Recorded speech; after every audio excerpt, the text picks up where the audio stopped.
เขาจะใส่แบบนั้นแหละเกลมันก็เข้ามาเลยเด้อฟังก่อนเกลสิเข้ามานี่1975มันก็เริ่มจับกลุ่มได้บาทนี่จับกลุ่มคนที่ไปอยู่ตามบ้านตามเมืองที่หนีมาว่าสิไปอยู่บ้านนั่นแหละสิหนีเมื่อเฮ็ดนาแหละจันทวีก็บอกข้าพเจ้าก็ถึกล่างสมองเหมือนกันแต่บ่เคยเสือมันไปหาจับตามบ้านได้ฮะกวาดล่างอ้ายของข้าพเจ้าลูกลุงข้าพเจ้าถือว่าร้อยตีล้อมคนขาวปานพระเอกผู้นี้นะหน้าตาเราคือพระเอกหนังนี่แหละเราสูงขาวเราเป็นในร้อยรุ่นสุดท้าย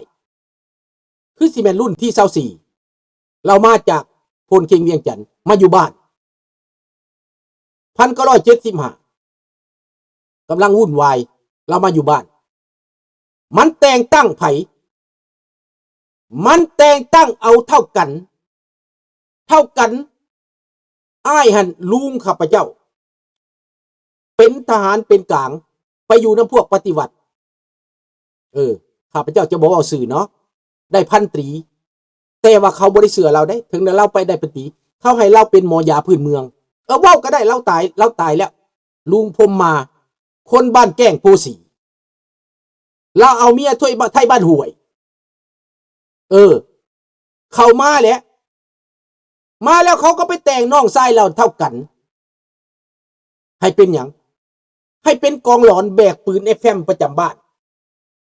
ใส่ความหุนแฮงไปเอาพวกปฏิวัติมาจับที่บ้านตัวเองได้บัดนี้ไอ้ล้อมเราก็อยู่ในบ้านนั่นแหละเนาะมื้อนึงเราไปล้มเสาบ้านหัดเชียงดีสิเล่าสู่ฟังเด้อพี่น้องเด้อความจริงมันจริงบ่ตายเด้อเราไปบ้านหัดเชียงดีไปล้มสาวในกี่เนี่ยเขาตำหูกอยู่เนาะไอ้ล้อมรับไปล้มสาวไปทุกมือมีผู้สาวและเรามาแต่เวียงจันทน์คนขาวคนงามเนาะคนหล่อสูงเนาะสูงขาวได้ลาบได้ลายเป็นนายทหารงามหล่อคันเป็นไปแสดงหนังก็ได้นะคันสิว่าอะไรคันอยู่เมืองไทยได้เป็นพระเอกหนังคักความหูก็มีเราก็สิจบมัธยมนี่แหละเราก็ได้ประมาณนั้นหรือว่าม.4 ม.5 นี่แหละ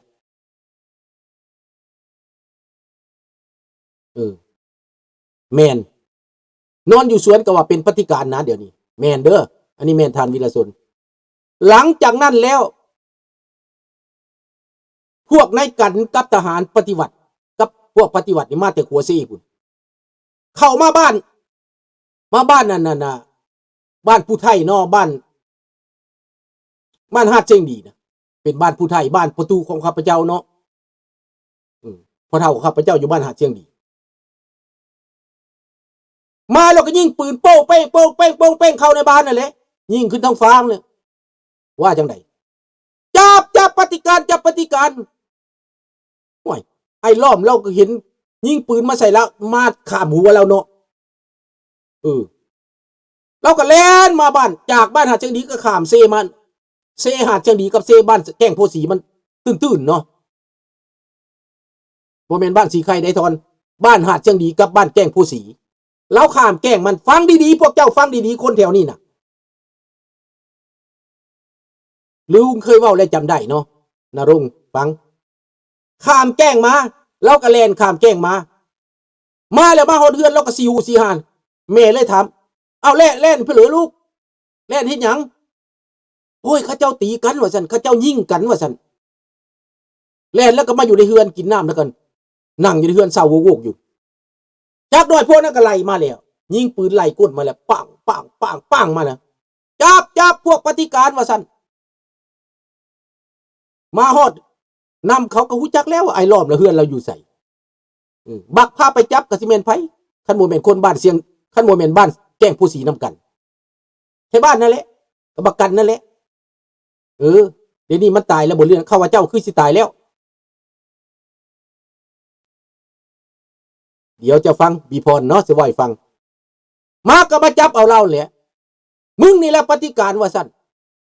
ไอ้รอบแล้วเราเบิ่งเอ้ากันตัวสิพาเขามาจับเฮาเฮ็ดหยัง เฮาบ่ได้เฮ็ดหยังนะบ่ได้เป็นปฏิกรปฏิการปืนก็บ่มีหยังก็บ่มีเป็นปฏิการแนวใดผามือฟาดหน้ารถปังรถเข้าแก้มนี่ตีนอัดเข้าท้องรถศอกอัดใส่รถล้มพุบลงเสื้อเขากำมัดแป้ศอกไป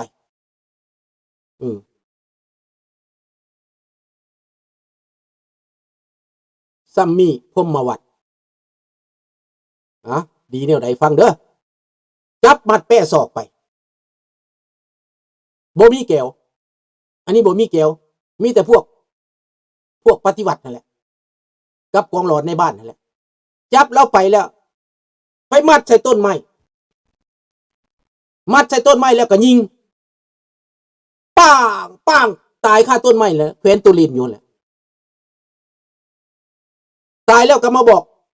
ให้ในกันมาบอกพ่อแม่เราไปเอาไปฝังสาธุขอให้ดวงวิญญาณเจ้าไปขึ้นสู่สวรรค์ชั้นฟ้าเด้อไอ้ล้อมเด้อเจ้าบ่ได้รับความยุติธรรมเขากระทำกับเจ้าแบบนี้ค่อยไปได้ยินเรื่องหลังน้ำแล้วค่อยไปได้สืบน้ำชาวบ้านแล้วค่อยก็เสียใจเต็มที่เด้อมันเป็นพี่น้องกันมันเป็นไทบ้านใกล้กันมันเป็นญาติพี่น้องกันเมื่อนั่นแหละเนาะเสียใจข้าพเจ้าได้ยินข่าวสั้นเนี่ยข้าพเจ้าก็แค้นใจมากแล้วคือว่ามือหนึ่งจะได้เข้าป่าแก้แค้นได้นี่แหละมันบ่มีแต่ล้อมบัดหลายคนคือเขาเห็นแบบนั้นทั่วบ้านทั่วเมืองแตกเข้าป่าอึกกระทึกนึกนองพวกนักศึกษาที่โตมาอยู่บ้านก็อยู่บ่ได้ก็แตกเข้าป่าพวกไปเฮ็ดเวียกน้ำเขาบ่เอาเฮ็ดเวียกบ่ได้เวียกก็แตกเข้าป่ามีแต่ข้าพเจ้าบ่ได้แตกเข้าป่าอยู่บนหั่นเพราะว่าข้าพเจ้าเป็นนายหมอบ่ได้เป็นทหาร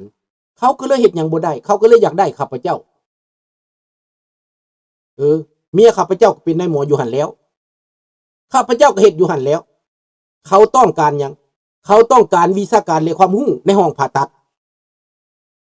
เขาต้องการวิชาความรู้เรื่องหนังสือเรื่องยาเรื่องเทคนิคในการแพทย์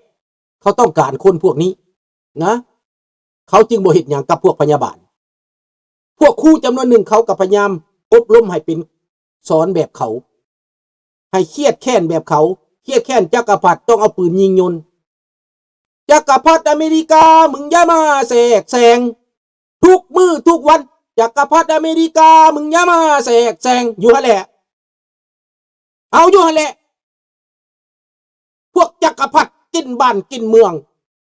มันสิมาทำลายป่าใหม่มันสิมาขุดบ่อแห่มันสิมาฆ่าสัตว์กินบ้านกินเมืองมันสิมาเค้นฆ่าพ่อแม่พี่น้องประชาชนได้บัดนักเรียนจำนวนหนึ่งที่อินน้ำเขาเลิกน้ำเขาเขาก็ใส่เวียกให้สอนวิชาการให้เขาดังพวกสังคมสั้นสูงอยู่เวียงจันทน์ในปัจจุบันนี้พวกที่รวยในปัจจุบันนี้ลีน้อยสิบอกให้พังแม่นพวกนักศึกษารุ่นลุงรุ่นอ้ายลุงได้เป็นรัฐมนตรีได้เป็นไฮคลาสได้เป็นสังคมสั้นสูงเวลามันเปิดตอนมันเข้ามาใหม่พวกนี้ก็น่าหิวคือกันพวกนี้น่าหิวคือกันตอนนั้นเข้ามาใหม่พวกนี้ก็ตายอึดตายหิวคือกันเด้อบ่แม่นเขาสิได้กินได้แต่ว่าเขาอยู่ได้ย้อนหยังหนึ่งเขามีความรู้สองมาเขามีคอนแทคกับต่างประเทศเข้ามานี้จะเป็นฝรั่งจะเป็นอเมริกาจะเป็นไผเข้ามาก็ตามเพราะว่าพวกนี้เขาเป็นนักศึกษาเขาได้ภาษาพวกลาวแดงก็ต้องการเขาเป็นนายภาษาต้องการเขาเป็นนักการทูตดังบักเหี่ยมพรหมจันทร์ดังบักหยังไปเป็นทูตอยู่ยุโรปไปเป็นทูตอยู่นั่นน่ะกับลูกชายมันเป็นทูตอยู่ในสกูน่ะบักอีสร้างบักหายซ้ำบักแก้วหัวขอดน่ะลืมสื่อมันอีกแล้วเดี๋ยวมันจะกลับขึ้นมาสื่อมันน่ะเพราะบ่อยากจำเลยมันก็เลยบ่อยากจำสุดท้ายพวกนักปรึกษาพวกนี้ก็เป็นเครื่องมือในการทำลายชาติเติมเข้าไปอีกได้กำหน้าที่เป็นรัฐมนตรีด้านรัฐมนตรีนี่รัฐมนตรีบ่อแฮรัฐมนตรีภัยพัวพันต่างประเทศพวกนี้สร้างสังคมลาวให้เป็นสังคมใหม่เป็นสังคมกินบ้านกินเมืองขายชาติเป็นพวกนี้พวกนักศึกษาที่เขาน้ำเขาหั่นแหละ บักย่องจันทรังสี yes thank you บักย่องบ่ได้มีความรู้ล้อมรักไปสั่งบักย่องจันทรังสีพี่น้องนามสกุลมันก็บ่แม่นจันทรังสีเมียมันจันทรังสีน่ะเด้อบักย่องไปเป็นนายภาษาแปลให้เขาให้ไกรสอนมันสมัครเป็นนายภาษาแปลให้ไกรสอนเห็นว่ามันเป็นเวียดมันเวียดน้อยติ้งเวียดบักเวียดหัวขอดอันนี้มันก็เลยสวยโอกาสได้เป็นใหญ่ในแผ่นดินแก้วกลายเป็นใหญ่ในแผ่นดินพี่น้องกลายเป็นทูตใหญ่โตโหฐานกลายเป็นทูตประจำยุโรปบักย่องจันทรังสีบักขี่ปลาทูบักบ้าบอแดกบักขายซาดบักทอละลาดพี่น้องนี่ตั้งแต่กี้มันก็เป็นหยังอาจสิจบบักหรือจบดิโปลมก็บ่ฮอดหลังจากเปลี่ยนแปลงไปแล้วมันอาจจะจบเพราะมันเรียนต่อเด้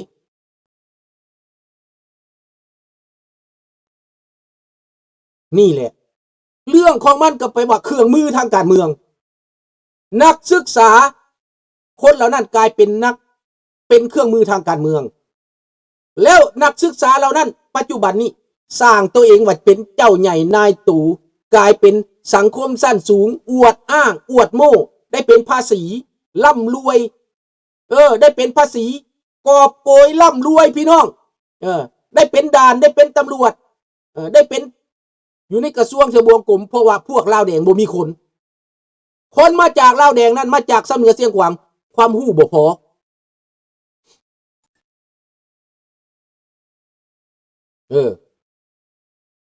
แน่นอน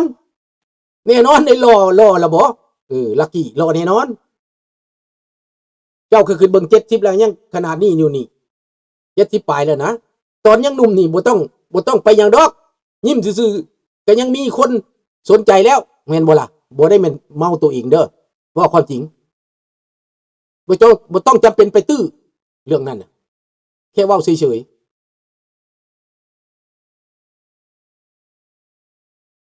แล้วคนสังคมสั้นสูงพวกนั้นได้สแตกแดกหาได้สวยโอกาสกินบ้านกินเมืองตอนที่ว่าลาวแดงกระส่ำกระสายบ่มีคน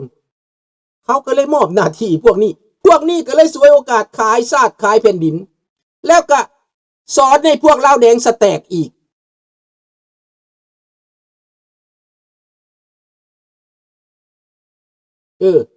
สอนให้ลาวแดงสแตกอีกได้พวกนี้ก็ได้สแตกแล้วก็เคยได้บาทนี่นะแต่ก่อนบ่เคยขี่รถใหญ่ได้บ่เคยมีบ้านเป็นของตัวเองได้